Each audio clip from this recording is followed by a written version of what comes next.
Hello everyone and welcome to the second episode of the Vegan Pod. My name is Jen Jones, I'm the Digital Content Officer for the Vegan Society, and in this episode we're going to be looking into all the amazing work that animal sanctuaries do. We will be exploring the inspiring stories and experiences of three very different animal sanctuaries who all share similar values. We wanted to thank everyone that commented, liked and shared our last episode of the podcast. I'm glad you enjoyed it and we're always happy to hear feedback. If you have any thoughts on our podcast, please head over to our social channels and let us know. Alternatively, you can send them to podcast@vegansociety.com. This episode, we're catching up with Wenda Shehata from Hugletts Wood Farm Animal Sanctuary in East Sussex, UK. This sanctuary is home to cows and their friends, including pigs, sheep, geese, cats and chickens. We also welcome Poonam Doshi, who is the founder of Lola's Sanctuary in West Sussex, UK. Poonam believes she is the first Hindu-born person to create an animal sanctuary in the UK and quite possibly even in Europe. This sanctuary is home to cats and dogs, and the name Lola actually comes from the first cat that stepped out of a rescue carrier into the sanctuary. Later in the podcast, we have an interview with special guest tuned in all the way from Thailand, Chris Williams, who volunteers at the Elephant Nature Park in Northern Thailand, which is founded by Hugletts.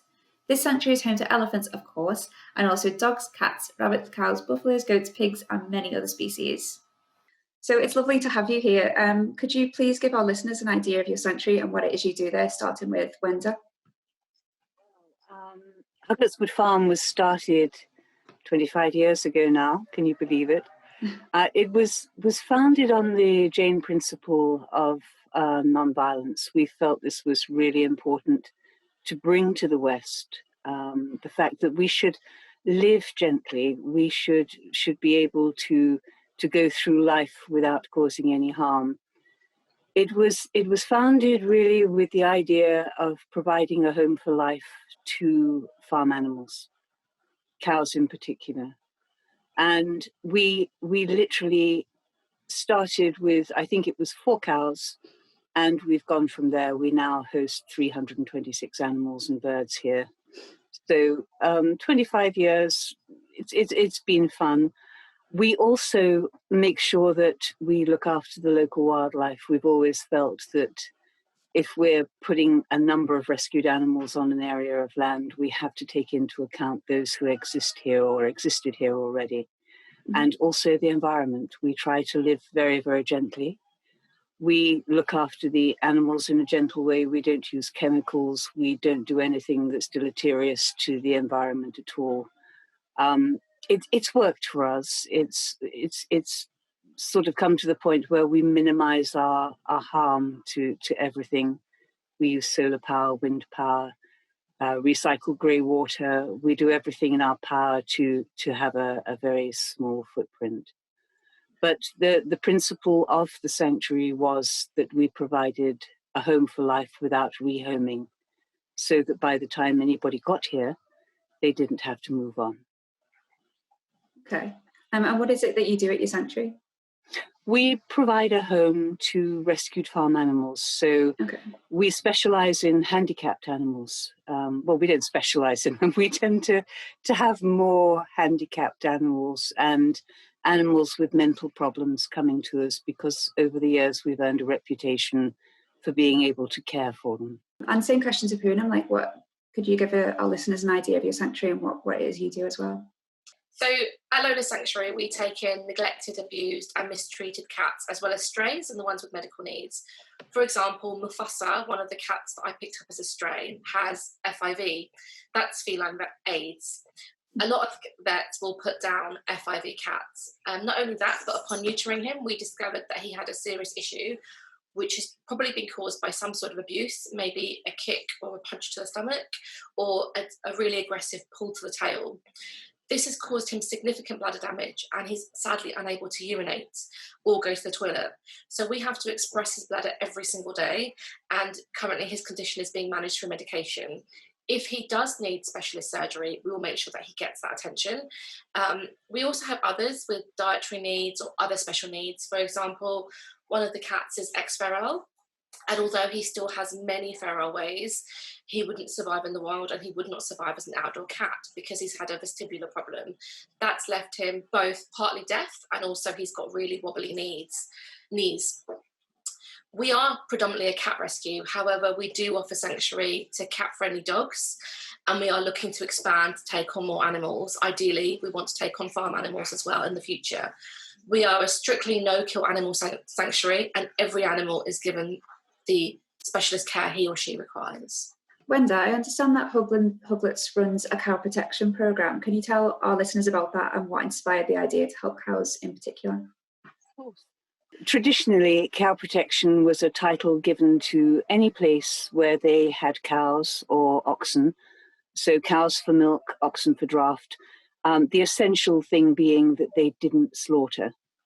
That goes back to Vedic times when they had goshalas, panjapurs, things like that, where animals gave something, and in return they weren't killed.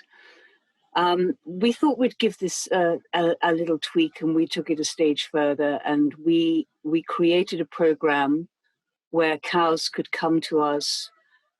They didn't have to give us anything. Obviously, being vegan, we wouldn't take milk from them, we wouldn't separate calves from them, we wouldn't work oxen. So our cow protection project here means that any cow or ox or bullock, as we say in England, could come to us and live out their lives in their entirety, just being themselves, without having to give anything back. I think the most important thing here is we have a core belief in killing can never be an act of mercy. So at any one time, we will have very elderly cows tottering around. Their medical needs, their physical needs, their mental needs are all cared for, which is a part of the project. The idea of it being that we support them in the whole of their life, that they leave their body or die, as we say in the West, when they are ready, when their body has stopped working. So to us, the cow protection program means what it says. We protect cows so that they can go through life without any interruption or having their lives cut short. Okay. Can you tell us, our listeners, about the cows you've saved and what you've been able to do for them? As I said before, we have a lot of cows who have physical handicaps or mental handicaps.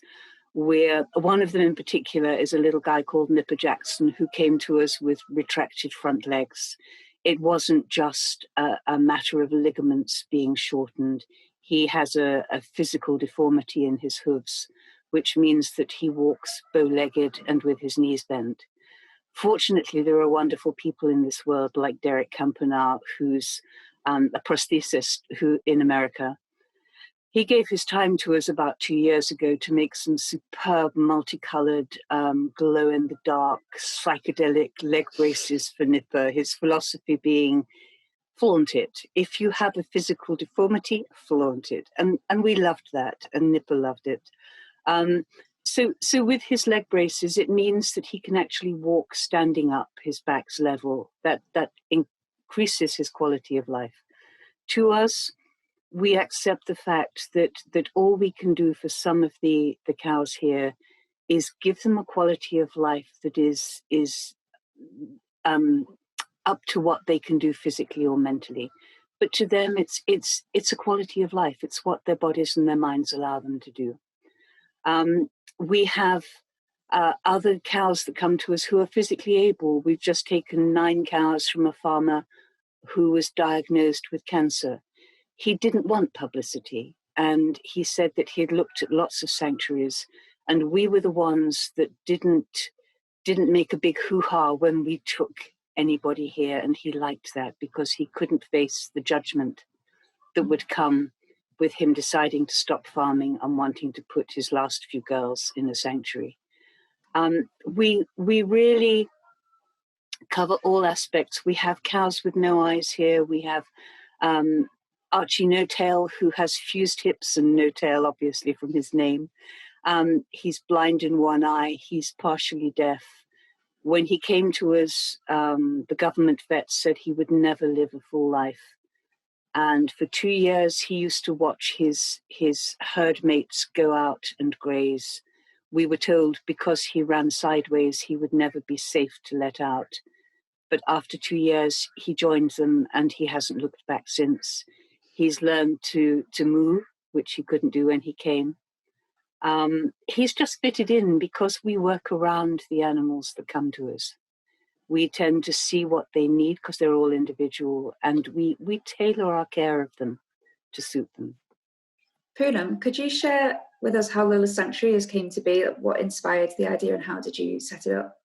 Yes, absolutely. So from a very young age, I've always wanted to rescue animals. I initially rehomed Lola and Pillow due to the increased demand for exotic and oriental cats. Both Lola and Pillow were used for breeding. And then as soon as they were no longer profitable, they were discarded and dumped.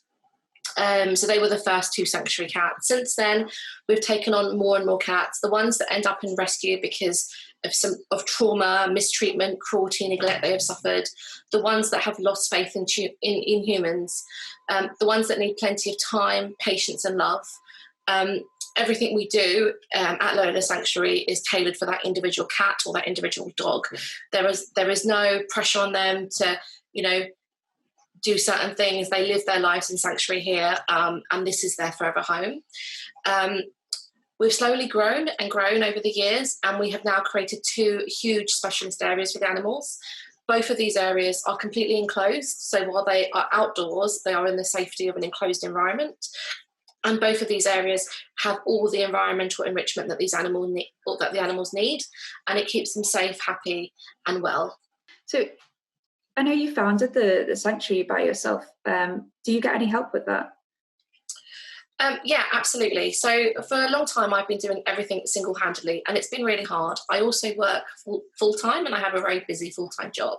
So it's been difficult to effectively juggle 2 full-time jobs.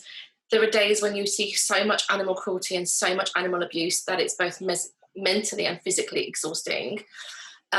Most recently, we rescued a large number of cats from North London. All of these cats were rescued as a result of being abandoned. A block of flats in North London was knocked down, and hardly anyone took their animals with them or took their cats with them. So suddenly all these cats had gone from being in a loving home to not having any shelter, not having any food, not knowing what was going on. And we got a call. Because of COVID, hardly any other rescues were going out. So although we're based a good hour and a half away, we went down to North London, and in total we made 8 trips in 2 weeks. We took in 9 cats, including a mum and 3 kittens. None of the cats that we took in were spayed or neutered, and there were 5 males in this pack. So unsurprisingly, the mum that had just had kittens who were now 3 months old and were living under a shed, she's now pregnant again. So we're just waiting for these babies to be born now. Since then, we've had them all spayed and neutered, apart from the mum, who will be spayed as soon as she has her kittens. As part of the expansion of the sanctuary, we had the 2nd unit built, and that, like I said earlier, that covers all the environmental enrichment. I couldn't now do this work alone. My head volunteer has been with me for a while, and most recently I placed a notice on a social media website, and I had over 170 applications. From that interview process, I selected 4 volunteers. It's really important to me that my volunteers are as passionate about animals as I am. They need to understand that the animals that we have here, due to the mistreatment, the cruelty, the trauma that these animals may have experienced, they're not the kind of cats and dogs that are just going to roll over. You need to build their trust, and that takes time and patience and plenty of love. And all of them are absolutely amazing at giving these animals the time that they need and building up their trust. I also have 2 volunteers managing Lola Sanctuary online presence. So we are on Facebook and Instagram at Lola Sanctuary, and we have just launched our website at www.lolasanctuary.co.uk. Now I'm really, really pleased with the team we've got at Lola Sanctuary, and I couldn't ask for a better team. They are absolutely fantastic. That's cool. So I mentioned in the introduction to this podcast that you may well be the first Hindu-born person to create a sanctuary in the UK, and that could also extend to Europe. So how has that experience been for you? I'd say it's been mixed. So sometimes it's been really difficult, and sometimes it's been amazing. My family are really supportive and always have been. However, as a Hindu, there is so much cultural pressure to become a doctor, an accountant, a lawyer, then get married and settle down and have your kids. that is what one is supposed to do, and that is the pressure that's put on you from a very young age. I've not done any of those things, and I've really broken the mold.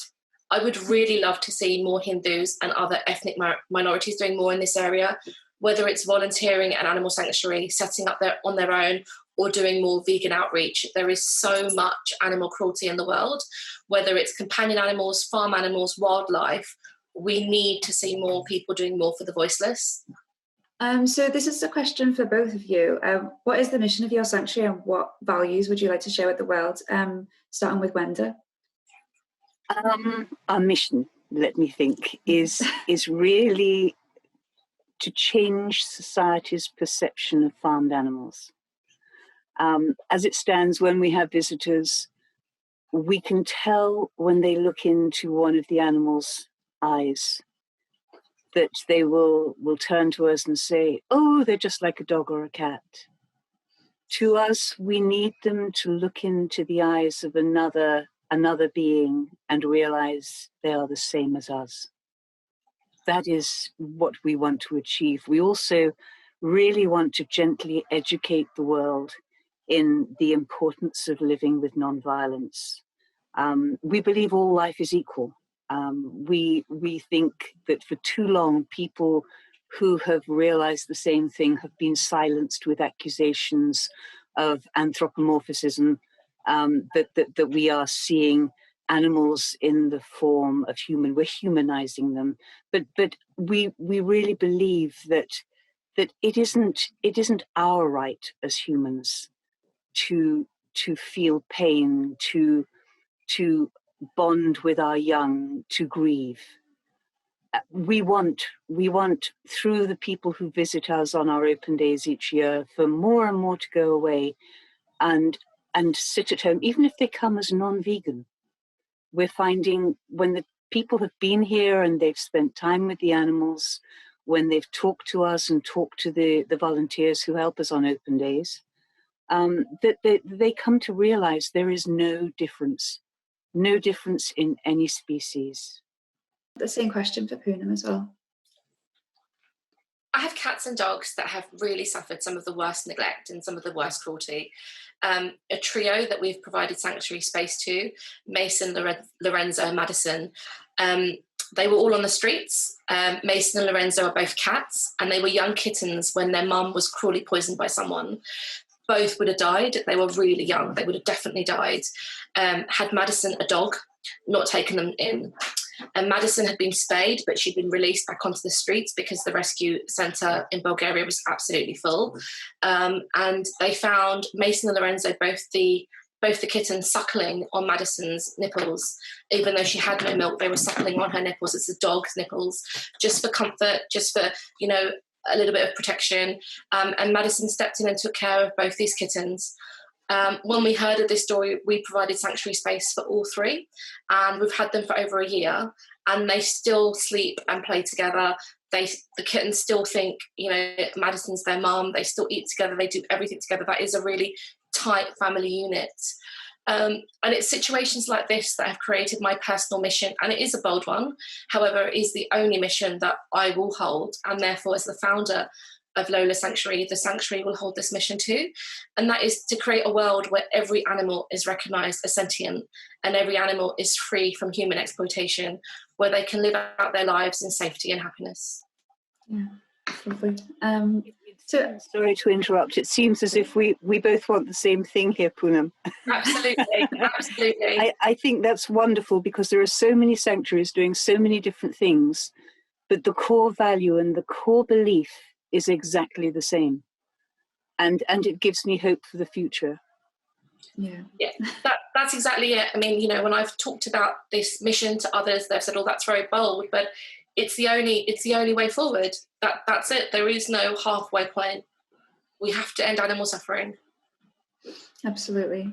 So Poonam, as your sanctuary is quite new and you're still in the initial stages of getting it off the ground, what would you say to someone who is thinking of doing something similar, or perhaps they just want to do more for the animals beyond choosing a vegan lifestyle?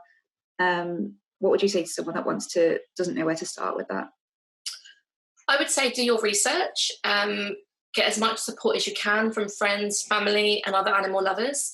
You will need their support. There is no time off in animal rescue. It can be incredibly tough, especially when you lose them. However, the joy, the love, that you get when you see their little faces every day, nothing can match that. It's truly incredible. It really is. For me, going vegan was a fantastic first step, but it was never going to be enough. So I created Lola Sanctuary. I also attend as many vegan outreach events as possible and raise as much awareness as I can of the importance of ending animal suffering and going vegan. To be honest, and this may be something that your listeners may find hard to hear, but I do find it quite disappointing that when a new burger comes out or when there's a new vegan event, you see people in their hundreds flock to buy the burger or attend the event. During COVID, sanctuaries have really suffered.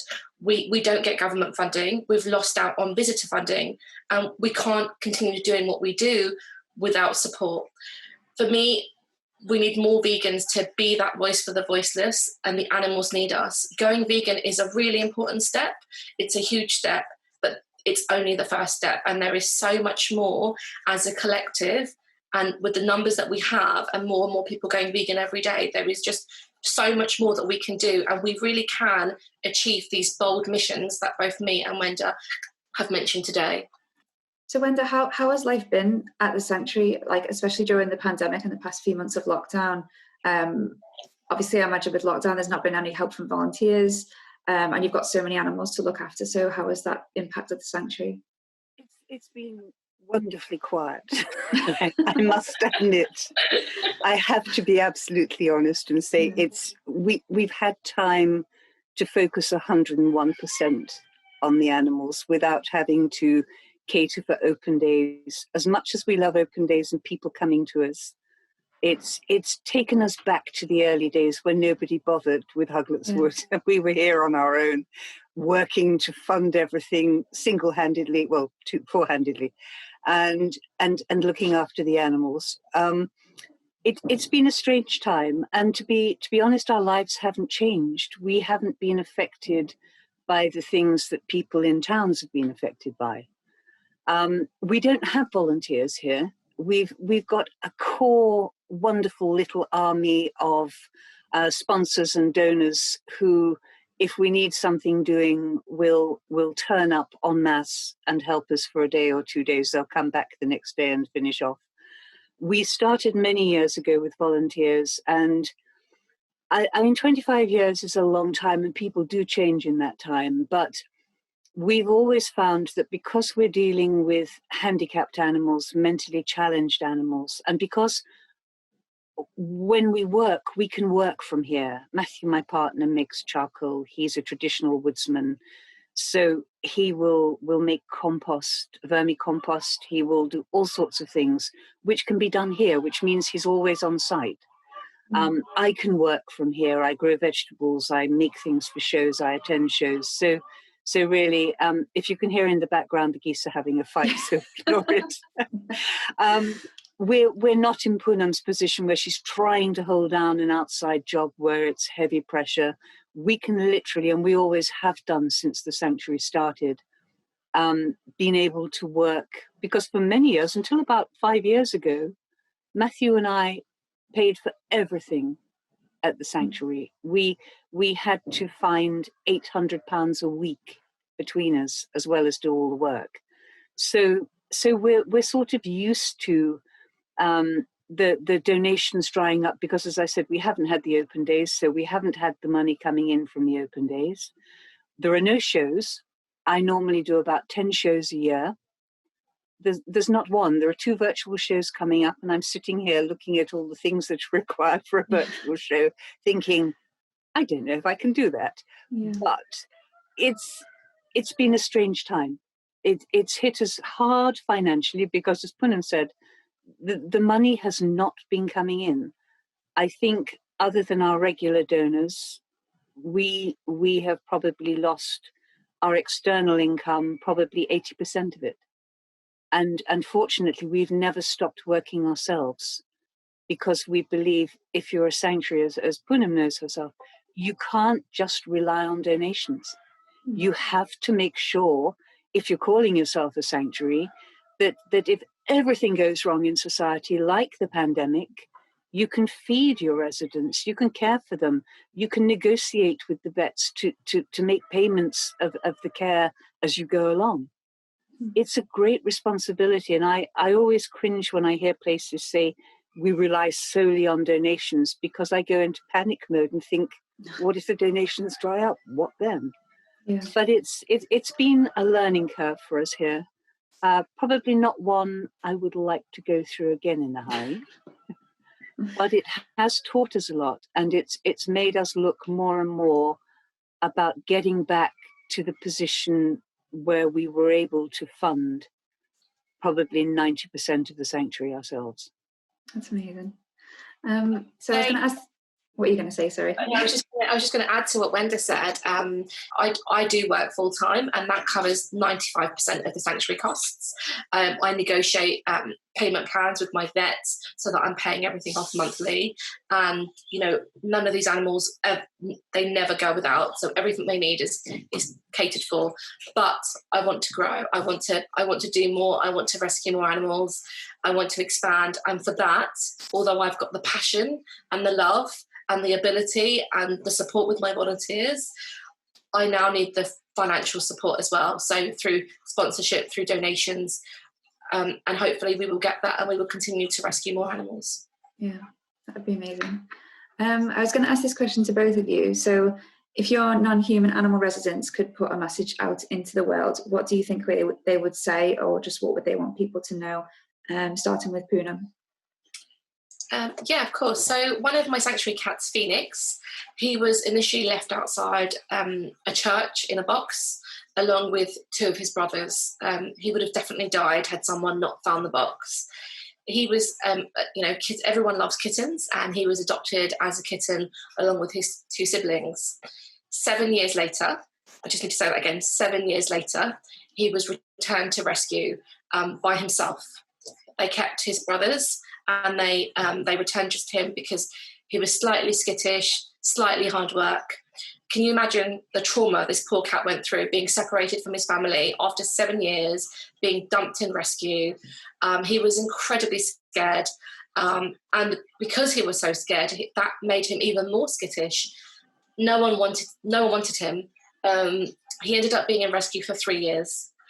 When we found out about him, we immediately offered him rescue space. And within a week of me giving him plenty of love, attention, he was sitting on my lap and purring away. So I think my non-human residents would ask you to give them a chance. I know it's easy to go to a rehoming centre and see that cute one that's meowing and purring away.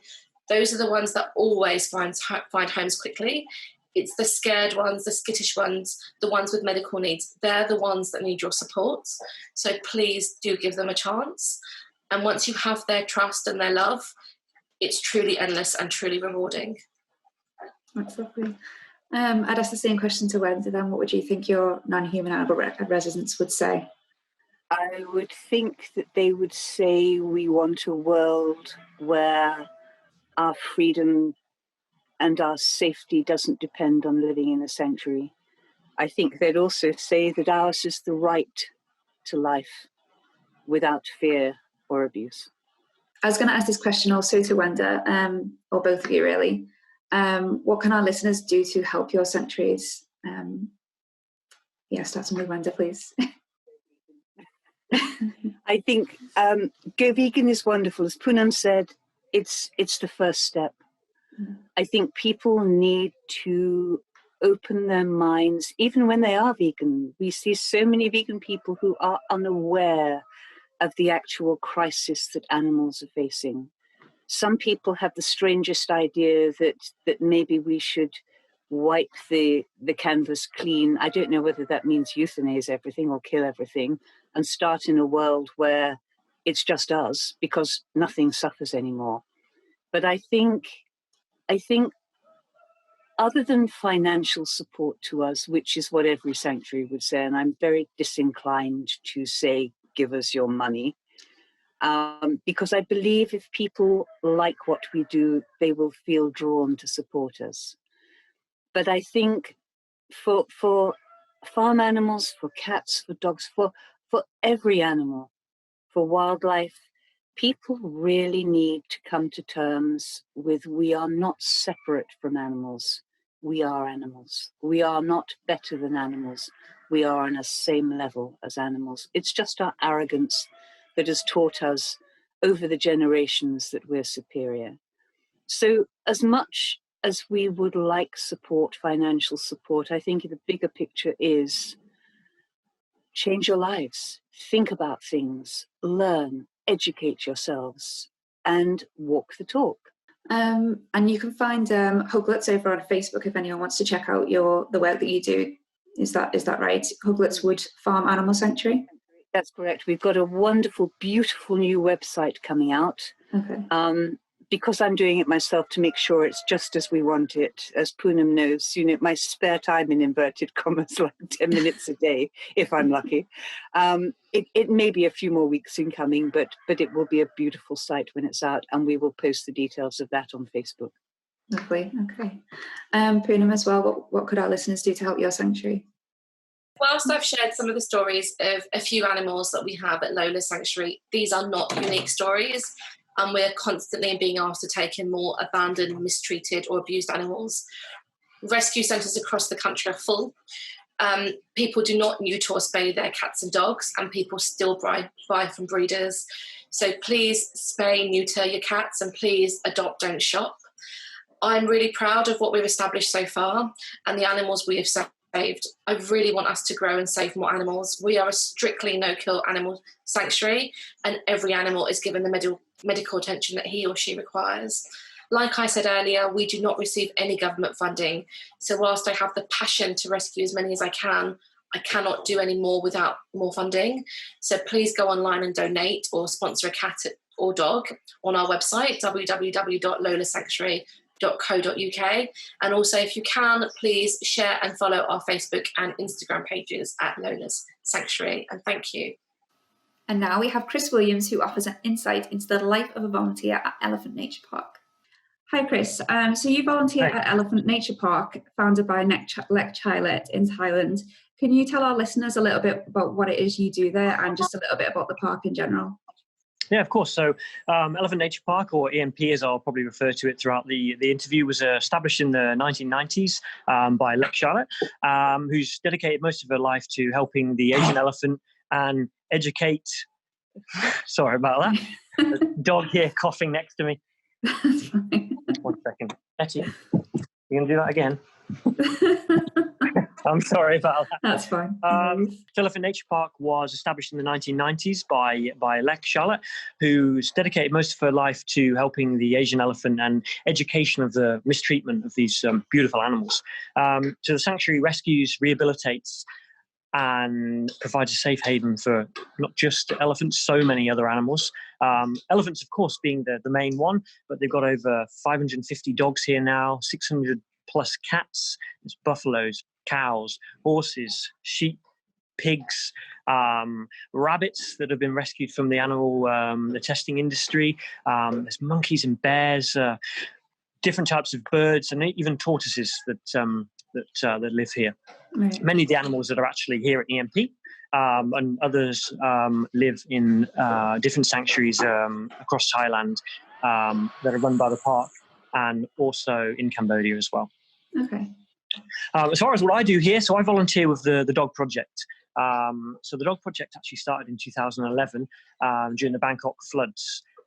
So what actually happened, Lek and a team of volunteers went down to Bangkok and rescued as many animals as they could that had been misplaced by the floods. So lots of animals came back up here, as well as 200 dogs. So this is really when the work of the Dog Project really started. So they, build the infrastructure and build the runs and set up the park, or an area of the park that could house these dogs.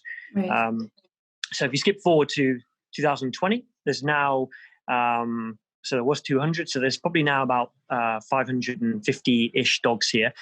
We adopt dogs out, of course, so that keeps the numbers going, keeps the numbers steady as well. So, these dogs have been rescued from all different types of situations, really. Many from the meat trade, many have been dumped up at the gates. The Bangkok floods, of course, we've rescued dogs from puppy mills, breeding facilities, and sometimes dogs just be brought here by their owners for treatment, and they never get picked up again. So they just get left here, which is very sad, actually. Yeah. But if they don't want them, they can come here and they'll live a much better life, which is good. So as far as the work that myself and the other volunteers do, we look after. A lot of the work is done looking after the clinic dogs, so sick dogs that require extra treatment. From a lot of work from the vets, but they obviously live in the clinic. So we do a lot of feeding, walking, cleaning, and helping to rehabilitate the dogs, really, and nurture them back to health. Some of the dogs are only in for a day or a couple of days, other dogs are in for longer periods, depending on the condition, really, that they arrive in, or if they pick something up here, really. And so how do the animals find their way to the sanctuary? Like, what are their stories, and how do you rescue them? Well, there's many ways the animals find their way here. So, of course, some of the main animals that I've just mentioned, your pigs, cows, sheep, goats as well, have all been horses have all been rescued from, a lot of them, from the slaughterhouses. So they've either been on their way to slaughter, or that's where their destination was. So many of them are the owners, or people who rescue the animals have got in contact with the park and said, these animals will be heading to here shortly. Would you like to rescue them? And that's how a lot of the animals have got here. As far as elephants go, so they can live a long time. Elephants, 70, 80 plus years, if not longer. So many of them have spent their entire lives working. Whether it's been in the logging industry, in circuses, riding camps, and street performers. So it's just some of the jobs that elephants have done over the years that I'm sure we all probably know about, even things like in zoos as well. So a lot of them make their way here from those industries. So a lot of the time, especially during the COVID-19 pandemic that we're in now, a lot of these riding camps and companies that use elephants on behalf of the tourist industry to ride, for example, have had no tourists. So a lot of these companies have had no money. They've had to close down. They're unable to feed the elephants. So many of the camp owners have actually reached out to Save Elephant Foundation, Elephant Nature Park, and LEC for help. Right. Okay. So especially over this period, they've really struggled, just because there are many elephant riding camps around Thailand, and all of them almost are struggling to feed their elephants. Yeah. So I heard that a baby elephant recently came into the sanctuary. What was the story with them? So the baby elephant. Yeah. So a baby elephant and the mom were rescued from a riding camp, not too far away from the park, actually. Probably 20, 30 kilometers. Very similar situation to the riding. The mom was used for riding, and the owners of the camp simply ran out of money. They've had no tourists. So they've reached out to LEC and asked if she can take care of the elephant. Right. So there was a lot of fundraising that's going on, and I know we'll touch on that in a few of the other questions. But a lot of fundraising is going on at the moment, because here at Elephant Nature Park, we've just opened back up again to kind of local tourism, really, and anyone who's still in the country to come back in. But for the last 4 months, there's been no visitors. So a lot of the income from the park has purely been fundraising, donations, and other foundations across the world that people have been giving money to help animals, not just elephants, of course, many of the animals that I've mentioned. So what is the mission of the sanctuary, and what would you say the values are that you would share with the world? Well, the main mission really is to rescue, rehabilitate, and educate, and also support the local communities. They do a lot of work here educating the future generations, around the treatment of elephants and all animals, really. They offer help and support to elephant riding camps if they would like to change their model to the way of the park, which is, they don't have any riding here. There's no chains, chain-free shelters. They don't use something called a bullhook. So a bullhook is used to control an elephant. It's a long stick with a sharp, pointy end on it, usually what's the best way to describe it? Anyway, it's used to control the elephant throughout its time, and the elephant knows not to misbehave, otherwise it's going to get really, it's going to get abused with the bullhook or with another type of instrument. So there's none of that here. So it's really just to educate people on what it's like for the Asian elephant, really. So how did you find your way to the Elephant Nature Park? Like, what is your story with your volunteering there? Okay, so I first came to Elephant Nature Park in 2014, purely by chance. I was on holiday in Thailand with a friend, and someone recommended to come here if I wanted to see elephants, really. We were actually lucky enough to be part of one of the first few visitors to a saddle-off project that the park had just opened. So what a saddle-off project is a riding camp that have switched their values, switched their ways to, no saddle, no riding, all positive reinforcement. So we were one of the first people to try this new what would you call it, a new project, really. It was awesome. You meet the elephants, you walk into the jungle, the forest with them. They follow you, you follow them. You have a bag of bananas, and it's very kind of relaxed. And you cross the river with them, and then it's a good day trip. Actually, it's really good. And it's something that still goes on now, which is great. We loved it that much. We came back a year later with my parents, and then I was backpacking Southeast Asia with my girlfriend, and we decided to do a week's volunteering with the dog project that they have here. We ended up staying a month, left for a couple of months to do some more traveling, and then ended up coming back for another 2 months. So it's like an addictive place. I think once you've been here and you get the feel for it and you see what it's really like, it's difficult to leave. Yeah. It was good. And then we left for a year and went to Australia and did some working, and then came back, and we haven't left, and that was about 8 months ago now. So that's really cool. Yeah. So you're enjoying it at least. Yeah, it's good fun. It really is good fun. You meet some great people, and you get to work with, obviously work with the dogs. You get to work with a lot of dogs, and you get to be around elephants and all different types of animals as well. It really is awesome. That's really cool. So as someone that's basically gone and lived the dream and worked abroad and, worked at an Elephant Nature Park, what would you say to someone who's thinking of doing the same sort of thing? Well, I'd personally say just go and do it. Just take the leap. I mean, for myself, I never saw myself doing anything like this at all. I've always loved animals and things like that. But I spent 13 years as a retail manager in the UK, which I honestly thought that was my career, and that's what I'd do for kind of like the rest of my life almost. I knew places like this existed. But I didn't realize how much fun they could be, and what the values they actually had, really. But yeah, I'd just say come and give it a go. Doesn't have to be Thailand. I mean, you can volunteer at your local dog shelter or cat shelter or something like that.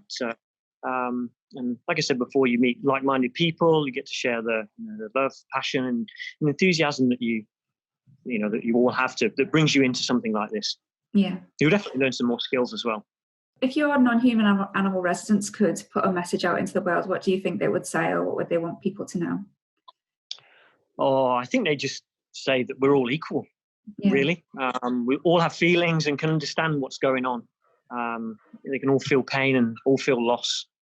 They just want to be happy and free and live their lives free from abuse and be safe. Absolutely. Definitely some of the morals of this place, from rescuing all the animals, keeping them safe, rehabilitating them, and seeing the difference from, a very sick elephant, as an example, that will come here and they'll be given the correct medication, the right food, diets, love and bananas is probably the key, is for an elephant, of course. Yeah, so that's a documentary, isn't it? That Love and Bananas, an elephant story.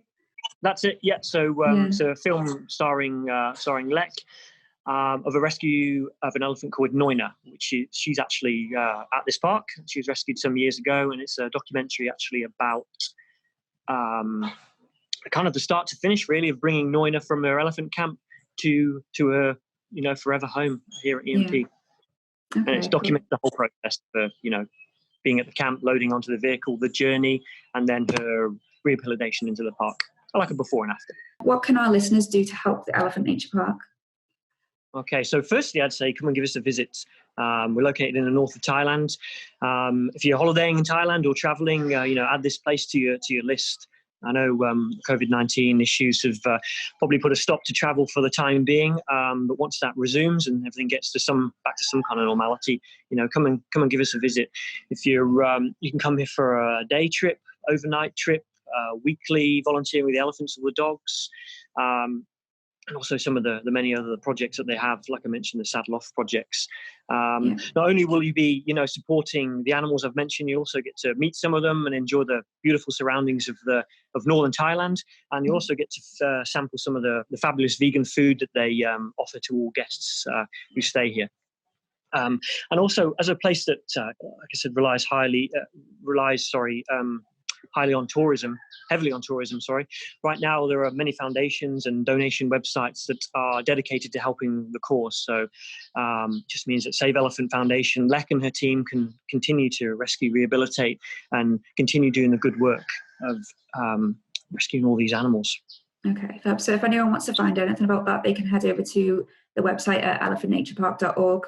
Is that right? That's right. That's it. Okay. That's it. And Save Elephant Foundation as well. Okay. The two Save Elephant Foundation. That's it. Fab. Awesome. Well, thank you for your time. Cheers. Yeah, thank you very much. Thanks for having me. It was lovely to hear about all the fantastic work that Animal Sanctuaries are doing. We hope that you enjoyed listening, and we would love it if you could head over to their social media and give them a follow if you'd like to hear more about the important work they're doing. Here at the Vegan Society, we're planning our biggest campaign yet. Future Normal is an incredibly exciting interactive project which will help non-vegan animal lovers to reflect on their relationships with animals and explore a more compassionate way of living. We go live in September, but until then you can follow our campaign on Instagram, Facebook and Twitter at Our Future Normal. From 31st of July, the next issue of our magazine, The Vegan, is available. In this issue, we've got a comfort food special featuring delicious recipes from Rachel Almer and Jack Monroe, plus a feature article about vegan ethics in video games. We are also shining a light on some of the individuals who have been making a difference during the pandemic and using their platform for positive change. You can join us as a member starting from £2 a month with our eco membership and receive the magazine as a benefit for each quarter. To find out more, visit vegansociety.com/join. Thank you once again for joining us for our second episode. You can find all of the episodes over on Podbean, and they'll also be available on Google Podcasts and on Apple iTunes. Also, keep an eye on our social media channels where we post new podcast content, and you can find all of our news and updates over on our website at vegansociety.com.